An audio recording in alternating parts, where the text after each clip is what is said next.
Mozart's work is wrong. It's to be cancelled, Rita. Tell us about it. Well, of course. Undergraduates at the University of Cambridge, music course they're being taught, they've been told to look at these classical works, including Mozart's work, as imperial phenomenon. So we've got to look at it through the lens of identity politics and critical race theory, these privileged white Westerners. Well, not only that, the whole idea is that, by saying that classical music is the high point, the apotheosis of Western culture, what they're saying is that, obviously then other forms of music are degraded and that therefore this is racist, it is imperialist, it is colonial. And so if you sit back and listen to a lovely Mozart work, such as, say, his fine clarinet concerto, you're a Nazi, and you need to decolonize your mind by going, I don't know, to the world music section of your CD shop. But they don't even go the Nazi route. They're going colonial, instrument of European empire.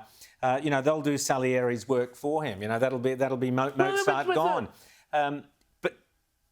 But the point here, which you join the dots to what we were talking about earlier, if you trash what you're talking about, James, the great classic arts of our time, whether it's music, whether it's painting and all the rest, you end up with that Archibald thing. You end up by going all the history of technique in music, technique in painting, technique in sculpture. Let's get rid of all that. Let's get rid of the classical... Get rid of excellence, get rid of merit. Get rid of all that because it's colonial and just put forward any old identity politics trash. The thing is, guys, what this is all about, it is this postmodern push that's entirely revolutionary, but it only has one setting, which is to tear down. Yes, it doesn't have any sort of capacity to replace anything with something that's good or better. It is all about, okay, great, now we've destroyed classical music. Let's go on to the next thing and the next thing and the next thing. That's what the neo-Marxists do. It's not about of course it is. What they want to build. It's what they want to destroy, whether they want to defund the police, dismantle capitalism, the traditional family, whatever the objective is, it is about dismantling what's there.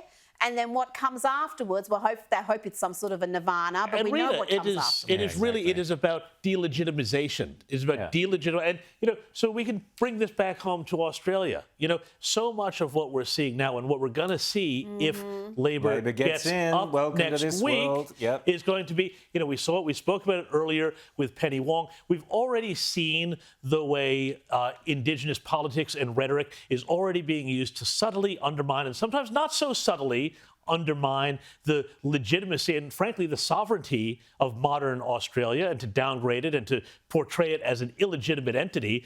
We're only going to see more of this, and this is why what I was saying before, the culture wars matter. And if Scott Morrison had fought them for the last 3 years, he might be looking at a different news poll going in as he starts his campaign. He definitely would be looking at a different news poll because no matter how much Albo goes on the front page of the News Corp papers and says, I'm not woke, this man leads a woke party. And let them, just watch them introduce woke ideology. And if you resist, if you say, we don't agree with this, they'll say, you're a bigot, you're harming people, what you're preaching is hate. They have absolutely no room for discussion, no room for diversity of views. This ideology is toxic. We're seeing it take hold in the US, in the UK, and trust me, when it comes to Australia, it's going to come with a bang because there's not much opposition. The Liberals have vacated the field. Absolutely, they have. And, if you take that thought forwards as well into